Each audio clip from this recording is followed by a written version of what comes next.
Nietzsche a désigné plusieurs origines du nihilisme moderne. Par exemple, la pensée grecque, le christianisme ou le bouddhisme.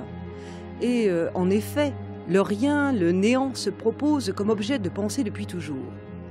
À la Renaissance, par exemple, et dans la grande tradition néoplatonicienne, se multiplient les textes sur le nihil, le Glorie del Niente, ou bien Il Niente Annientato, ou encore la Metaphysica del Niente.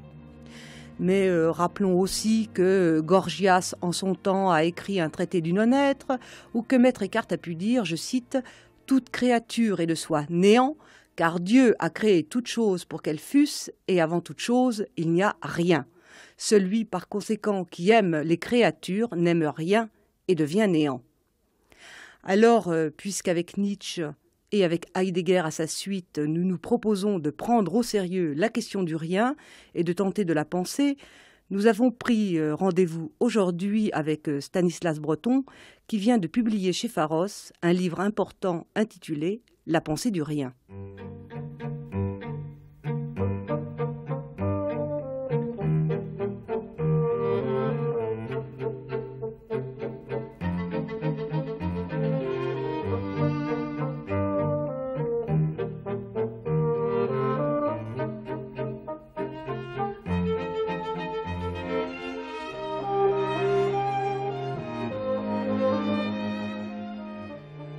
En ces temps très anciens où Paris était encore la ville lumière, de touristes flâneurs qui se risquaient au point le plus chaud de la capitale pouvaient lire à l'angle d'un boulevard bien connu, sur les tentures énigmatiquement funèbres, une enseigne aujourd'hui disparue, Cabaret du Néant. Je l'ai connu encore. Alors Stanislas Breton, moi ce que je voudrais qu'on fasse ensemble, c'est qu'on s'installe aujourd'hui tous les deux au fond dans ce Cabaret du Néant, qu'on prenne place à une table et qu'on cause ensemble de ces pensées du rien justement.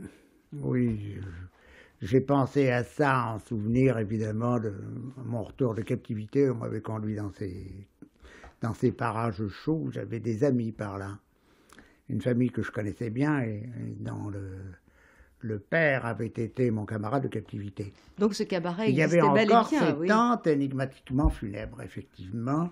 Alors que s'était-il passé? Vous savez, c'était je crois, un cabaret de subtils littéraires, poètes ou autres. On me disait même qu'il y a eu plusieurs suicides. Il y avait ce qu'on appelait le suicide esthétique à ce moment-là.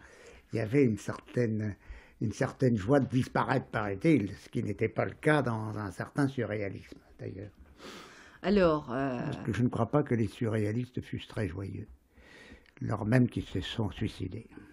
Donc, dans votre livre, vous distinguez plusieurs axes de réflexion et au fond aussi d'analyse de texte. Alors, il y a par exemple la sophistique, le bouddhisme, le néoplatonisme bien sûr aussi, et puis la théologie christianisme négative. Tel que je le comprends. Voilà. Alors, est-ce que vous pourriez nous dire un peu Alors, voyez-vous, ça, je refuse, comme vous savez, d'appeler ça nihiliste. Le nihilisme, c'est tout autre chose dans l'usage que nous faisons de ce mot. Qu'on puisse accuser ces quatre positions-là de nihilistes, ça c'est un jugement totalement étranger à la doctrine elle-même. Vous comprenez? Ça, vous pouvez juger le christianisme nihiliste ou le bouddhisme. C'est ce que Nietzsche a fait. Tel que je les ai connus et pratiqués, et ça il faut quand même un hommage, au-delà du christianisme, à ces doctrines fortes, où le néant n'est pas du tout l'absence bête de quelque chose, ou bien le regret qu'il y ait quelque chose, mais au contraire, le vide d'une distance prise. Vous savez que j'ai repris ça d'Althusser. Non pas qu'il fût nihiliste, mais c'est une des expressions les plus belles que je connaisse de lui, et je l'y appliquais souvent d'ailleurs. Le vide d'une distance prise. Il disait ça à propos de Marx, qui avait pris cette distance à l'égard d'une certaine bourgeoisie. Et ce vide d'une distance prise, c'était la condition, justement, pour faire une évolution supérieure de l'existence et de la pensée. Le néant fonction. Ça, vous prenez une distance, c'est la fonction distance, par rapport au tout, par rapport non seulement au totalitarisme, mais même au tout du monde. Je pense que c'est ça. Si nous étions enfermés dans le tout du monde, comme des cochons ou comme des pierres, on ne pourrait jamais se poser une question sur le monde, ni sur la nature, ni sur les étoiles, ni sur Dieu, ni sur ce que vous voudrez. Voyez-vous, il y a des interrogations radicales qui suppose que vous n'êtes pas simplement un élément du monde, ou une partie du monde, ou un mode du monde, ou un petit épiphénomène du monde. Donc il y a un rien par excès et un rien par défaut. Ça, je l'ai appris du néoplatonisme. Le rien par défaut, c'est celui dont vous me parlez à propos du nihilisme. Mais le rien par excès, c'est le rien que j'ai connu du bouddhisme, que j'affirme du christianisme, ou que j'affirme de la sophistique. Ce sont des pensées terriblement spéculatives et pratiques qui ont changé l'existence, qui ont changé la vie, et qui n'ont rien à voir, si vous voulez, avec ce rien par défaut, il n'y a rien, il vaut mieux qu'il n'y ait rien, etc. Vous savez, ce soupir d'impuissance.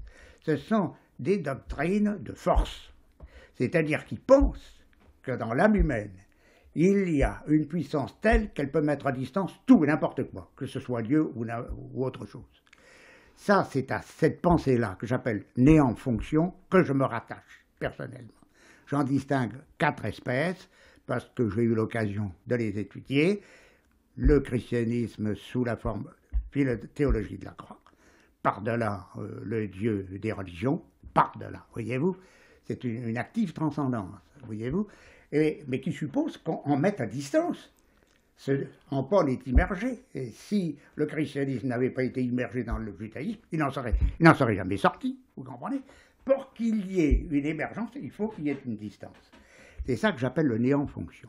Le néant-fonction a fonctionné dans le christianisme sous la forme de la croix, mise à distance donc de toutes les religions, de tout le monde religieux de ce temps-là, avec la sophistique par rapport à la philosophie ambiante, en particulier par rapport à Aristote, et le principe des principes était le principe de non-contradiction, vous imaginez, presque une volonté de substituer à une ontologie de la contradiction, de la non-contradiction, l'imaginaire pur et simple, comme formation de l'homme, au lieu de l'être en tant qu'être, le former. C'est ça qui était extraordinaire, la formation romancière, imaginative de l'homme individuel et de l'homme politique. Deuxième néant-fonction, prise de distance par rapport à une ontologie de l'être en tant qu'être. Le bouddhisme tel que je l'ai connu, avec le sunyata, qui veut dire justement néant. Mais c'est le vide, là aussi encore, mais un vide que l'on prend. Et pour arriver évidemment à se dépêtrer de ce monde et à faire qu'on ait une vie de liberté pure et simple, telle que l'a rêvé, si vous voulez, le bouddhisme que j'ai connu. Et le néoplatonisme, la même chose. Ce qui distingue, lui, c'est à lui que je dois la distinction entre le rien par défaut, bon, pure absence ou pure impuissance, et puis ce néant par excès, n'est-ce pas, qui est une active transcendance à l'égard du tout, à l'égard de tout ce que vous voudrez dire, qui est finalement le dernier mot de la liberté. Voilà, ça, c'est la pensée du rien.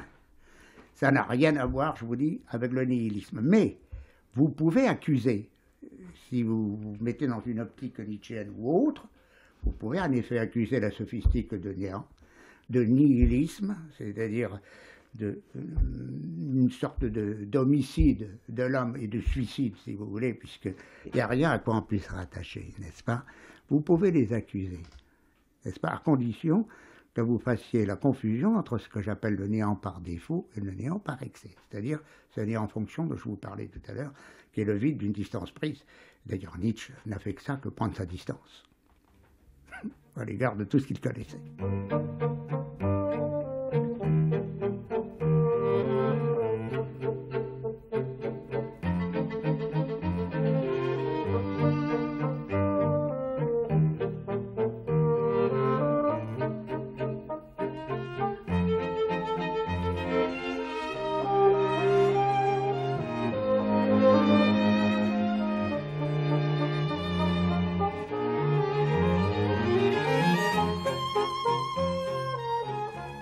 Je ne veux pas dire qu'il n'y ait pas dans ces courants-là quelque chose qui puisse un jour ou l'autre finir dans un certain nihilisme. Ça, vous pouvez le trouver partout. Mais ce n'est pas du nihilisme au sens où je le prendrai, où je vous dirai comment je l'entends. Et le néoplatonisme a été, c'est lui qui m'a appris cette distinction entre néant par excès et néant par défaut. Et justement, c'est le vide d'une distance prise par rapport au tout, par rapport au monde, par rapport aux dieux, par rapport aux religions. C'est au fond l'exercice actif d'une liberté dans le premier moment, et non pas de s'immerger dans les choses, mais de le dépasser, bêtement comme un cochon, dépassement quoi, de l'être ou quoi. en quelque sorte. Mais hein. finalement, c'est ça. L'acte primordial, cette espèce de nom que l'enfant commence à prononcer lorsqu'il arrive, non pas à l'âge d'homme, mais qui sent déjà en lui frémir quelque chose d'humain. Le vide d'une distance prise, vous pouvez l'apprendre suivant les différents facteurs. La sophistique l'a prise par rapport au monde ambiant grec, qu'il fût philosophe, qu'il fût politique, qu'il fût poète, etc. Voyez-vous, c'est finalement le vide de cette distance par rapport à un certain monde, vous avez compris, qui était pour eux le monde pur et simple. Il ne faut pas oublier ça. Ce n'est pas un monde animal, c'est un monde de culture. Par conséquent, un monde où il est question des dieux, des questions des hommes, il est question de la terre, il est question du ciel, il est question de philosophie, de physique et tout le reste. Donc, la sophistique prend, voyez-vous, sa distance et propose pour former l'homme, plasso, qui vient en grec veut dire façonner, pour façonner l'homme, non pas l'indicatif des ontologies, l'être est ce qu'il est, je vous remercie, mais le verbe plasso qui veut dire façonner, faire l'homme. Et on fait l'homme dans l'imagination, c'est-à-dire dans la fantaisie transcendantale. C'est ça qui fait l'homme. L'homme n'est à rien. Vous savez, la vieille définition que saint Thomas commente, l'âme humaine a ceci de particulier, qu'elle n'est pas une nature, ou plutôt qu'elle n'a aucune nature, sinon celle-ci de les avoir toutes. Voyez-vous, c'est magnifique. Ça, je pense que ça, c'est pour toutes les pensées du rien, du néant dont je vous parlais, ça, c'est spécifique. La sophistique, donc, pour le monde grec. Le néoplatonisme, par rapport à tous les mouvements philosophiques ou religieux ou scientifiques qui se sont propagés à ce moment-là. Donc, une distance prise à l'égard de tout cela, ce qui suppose bien entendu qu'ils fabriquent eux-mêmes une autre philosophie ou une autre pensée du monde. Mais enfin, il y a toujours ça, et même par rapport à eux. Finalement, ça aboutit à dire que même nous, vous savez, nous ne disons pas grand-chose. Et finalement que le dernier mot des choses nous échappe. Mais pour dire le dernier mot des choses nous échappe, il faut mettre à distance le tout dans lequel vous êtes provisoirement immergé. Dans le christianisme, je pense que la distance ou le vide d'une distance prise s'est opéré par rapport à ce qui était le monde religieux méditerranéen de cette époque. Qu'est-ce que c'était la représentation d'un dieu de puissance ou d'un dieu de sagesse? Et à ce dieu de puissance et de sagesse, il a opposé la fameuse folie, la folie divine et l'infirmité divine. Donc pour dire que même ce qui nous paraissait le plus beau à dire de Dieu, c'est encore tellement infirme qu'il faut le laisser de côté. Voyez-vous, mettre à distance même ce qui nous est le plus proche. Voyez-vous, le vide d'une distance prise. Et puis le bouddhisme, puisque c'est le quatrième point que je me suis réservé aussi dans ce texte. Alors là, c'est ce qui avait un petit peu exaspéré Nietzsche, comme vous savez, en fonction de Schopenhauer. C'est qu'en effet, il y a la permanence, il y a la souffrance, il y a la douleur, etc. Et alors, si vous vous en tenez à ça, c'est évident, vous allez être très sévère pour le bouddhisme. Il y a quelque chose de plus profond. Il s'agit d'émerger de cette totalité dans laquelle vous êtes. C'est-à-dire que le sunyata, qui finit dans le nirvana, ce sont des termes négatifs. Voyez-vous, c'est l'exercice d'une distance prise dans un système d'ascétisme, de mortification, de pratique du corps. Notez bien ceci, ce que Nietzsche n'a jamais compris, c'est que c'est par l'exercice du corps, un exercice dont nos pauvres occidentaux n'ont aucune imagination, n'ont aucune idée, les subtilités de ces positions corporelles. Je vous avoue que je les ai vues de loin, puis je n'ai pas réussi à en faire. C'est une pratique de l'ascétisme, enfin. Hein. Mais oui, mais en même temps d'une plastique du corps. Et vous, c'est pour ça que j'avais rapproché le bouddhisme de la sophistique, parce qu'il s'agit là d'une plastique de l'humain. Voyez-vous? C'est-à-dire de façonner l'humain en dehors des milieux ou au-delà des milieux qu'il traverse, dans lesquels il est, dans lesquels nous sommes immergés. La fonction néant, ce que j'appelle le néant-fonction, c'est l'acte d'émergence sur une totalité dans laquelle vous êtes pris. Ça ne veut pas dire que ces quatre positions-là ne pourront pas être taxées de nihilisme extérieurement par des positions nietzschéennes ou même chrétiennes. Pour le christianisme, le bouddhisme paraît un petit peu nihiliste. Bon. Et voyez-vous, je vais vous dire ce que j'entends, moi, par nihilisme. Et je crois que d'un point de vue générique, si vous y pensez sérieusement, hein, mais il n'y a qu'une seule moyen, vous entendez, de comprendre ce que ça a pu vouloir dire. Ce que ça a pu vouloir dire, c'est de se rappeler la fameuse question de Leibniz. Pourquoi quelque chose plutôt que rien? Que rien, oui. Et si vous voulez, je dirais en gros, les pensées qu'on dirait nihilistes seraient plutôt inverses. Pourquoi pas plutôt le rien plutôt que quelque chose? Voyez-vous, c'est le renversement de cette question métaphysique de Leibniz.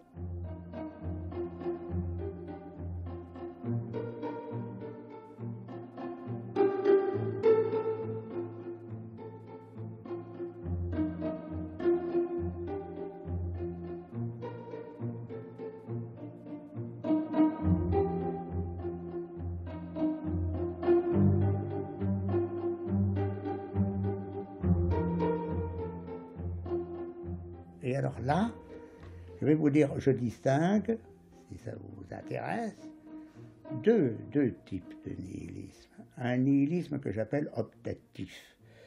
Un nihilisme optatif, c'est-à-dire ou optionnel. Je vais vous en donner quelques expressions avant de vous lire les différentes espèces. Lorsque vous lisez dans Plotin, par exemple, il eût mieux valu que le monde ne fût pas né, parce que nous serions toujours unis à l'un, voyez-vous, une sorte pas de préexistence, parce qu'il n'y a pas de préexistence chez Plotin, mais d'une certaine manière, la pensée de l'existence comme une chute de quelque chose qui était, d'une certaine manière, le paradis. Voyez-vous? C'est la vision... Vous le trouverez aussi chez Eckhart, parfois. Oui. Il eût mieux valu rester dans le verbe. Parce que, pensant au monde, nous sommes dans la distance. Et vous savez, je pense que chez François d'Assise, il y aurait parfois quelque chose comme ça. Quand il dit l'amour n'est pas aimé, d'une certaine manière, une sorte de tristesse qu'il y ait quelque chose, plutôt que rien.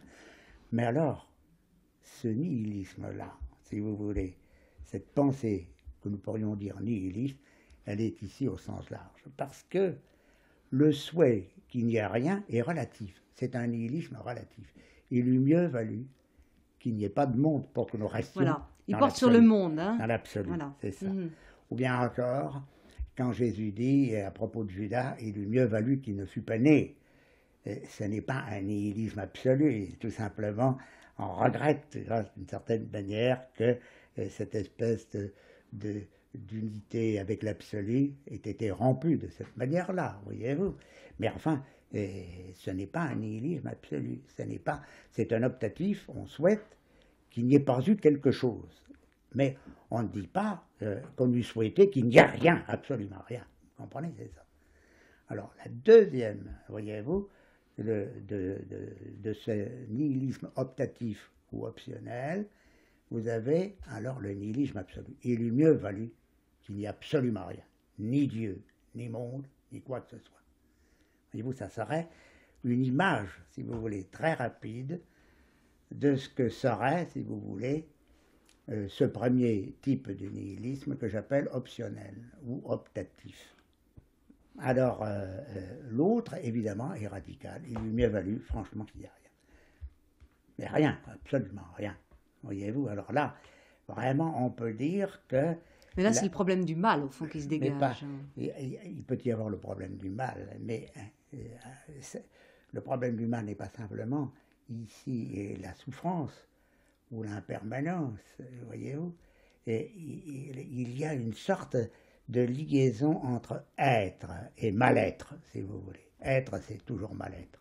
Donc, si vous voulez, un problème du mal, je n'oserais pas dire, voyez-vous, parce que le mal s'attache à la souffrance en général, ou à l'impermanence. Mais cette idée qu'être, indépendamment de toute souffrance, c'est déjà le principe de tous les malheurs. Que l'être est le principe de tous les malheurs, indépendamment de la souffrance que vous aurez.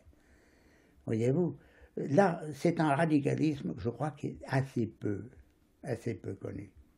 Mais je pense qu'à certains moments, on doit avoir On doit avoir au moins cette pensée extraordinaire qui vous traverse. Moi, je ne suis pas sans l'avoir connue.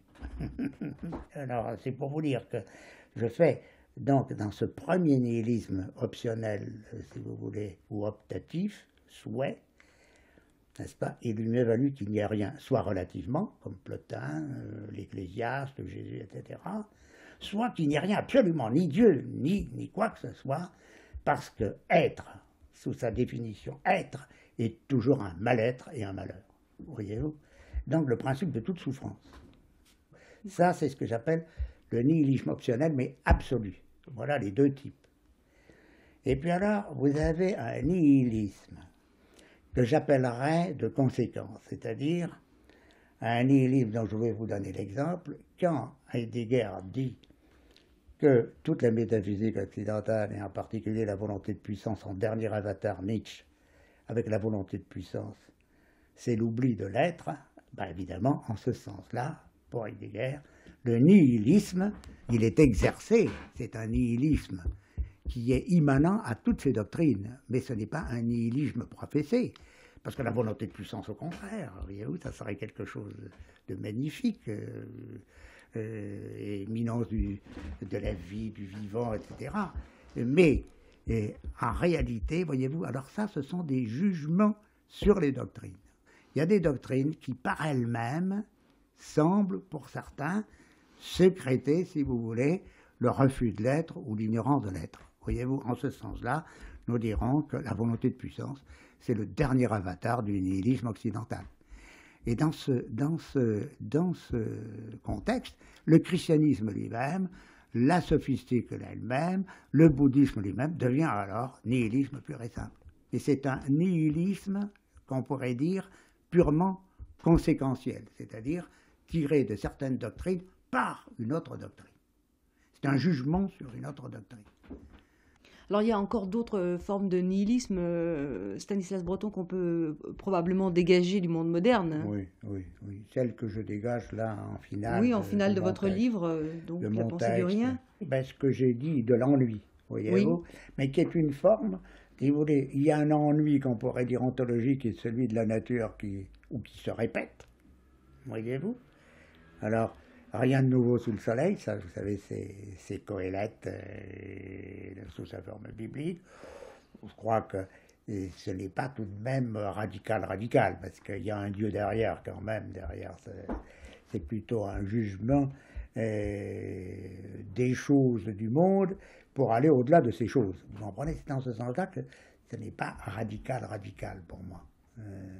Mais c'est vrai, à quoi bon tout s'équivaut? Ça finit toujours dans l'équivalence, et dans l'équivalence, c'est la négation des différences. La négation des différences, comme vous savez, c'est quoi? C'est la mort.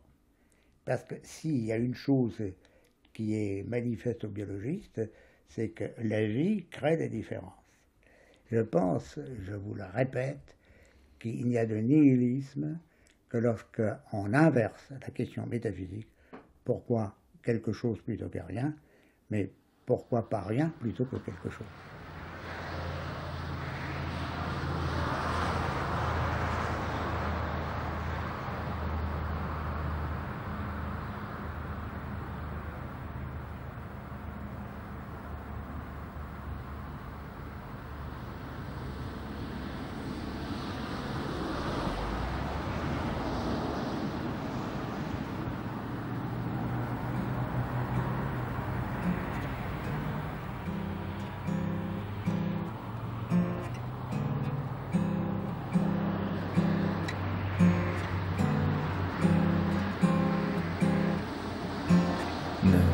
Fais pas d'illusions sur moi, oh pas de pitié, ça va. Je vis d'un amour trop lourd pour moi, bien trop lourd, je crois. Non, je n'ai plus la moindre envie, le manque me suffit, comme si j'avais eu une autre vie, mieux que celle-ci. J'ai ce soir le goût du désespoir. que nous donne.